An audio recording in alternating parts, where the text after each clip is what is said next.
Most people think air traffic controllers are born calm, unshakable, emotionless, superhuman under pressure. Wrong. They feel stress like everyone else.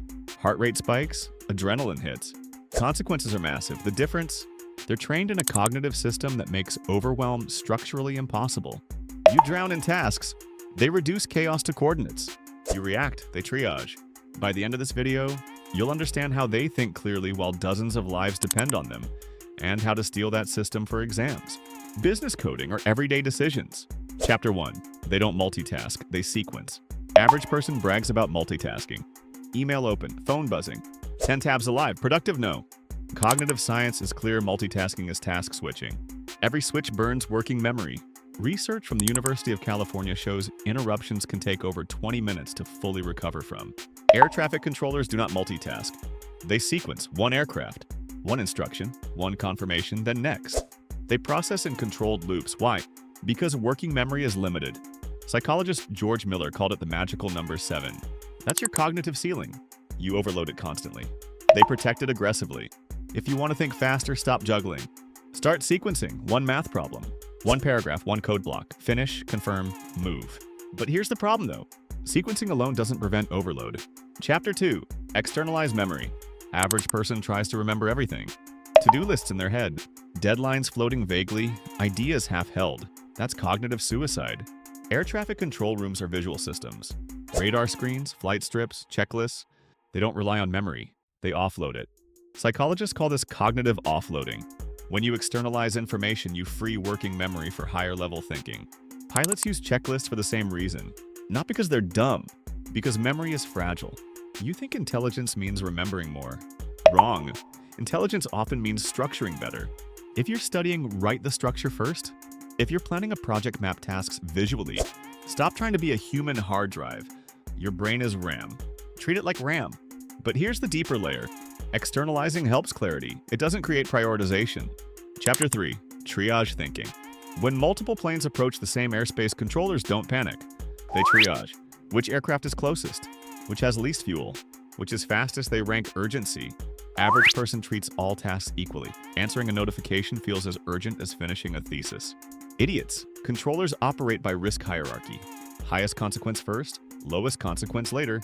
This mirrors what psychologists call executive function prioritization, the brain's ability to rank based on impact.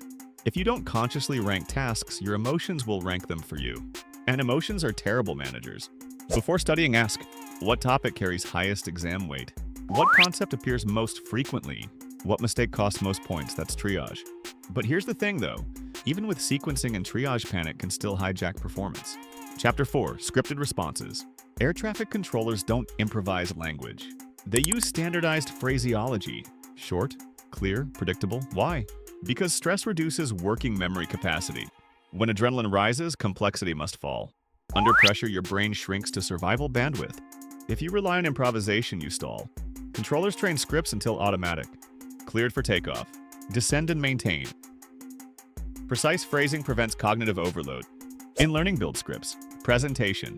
Practice your opening sentence until automatic. Interview, rehearse core answers. Exam. Drill standard problem structures. Automatic scripts preserve bandwidth for surprises. But here's the deeper layer. Scripts without simulation fail under real pressure. Chapter 5. Pressure rehearsal. Air traffic controllers train in simulators. High traffic density, system failures, emergencies. They practice rare disasters before they happen. Psychologists call this stress exposure training. The nervous system adapts to repeated controlled pressure. Average student studies calmly. Then exam hall hits. Clock ticking, silence heavy, mind blank. You didn't train the state. Controllers train the state. You want to perform under pressure. Rehearse under mild pressure. Time limits, background noise, mock interviews recorded. State-dependent learning shows recall improves when training conditions match performance conditions. If you only practice comfort, you only perform comfort.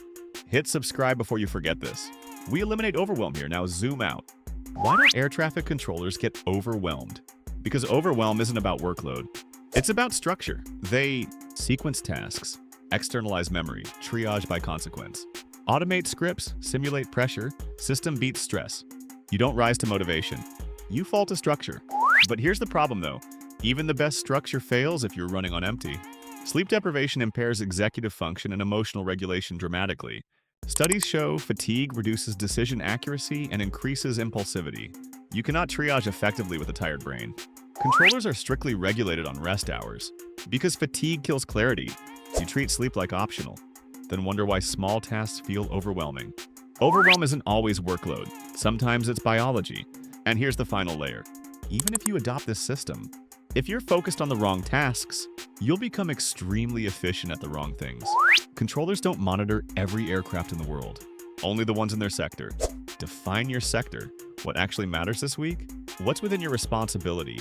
Ignore noise outside your airspace. To keep it simple, stop multitasking. Externalize everything, rank by consequence. Automate responses, simulate pressure. Protect sleep, define your sector.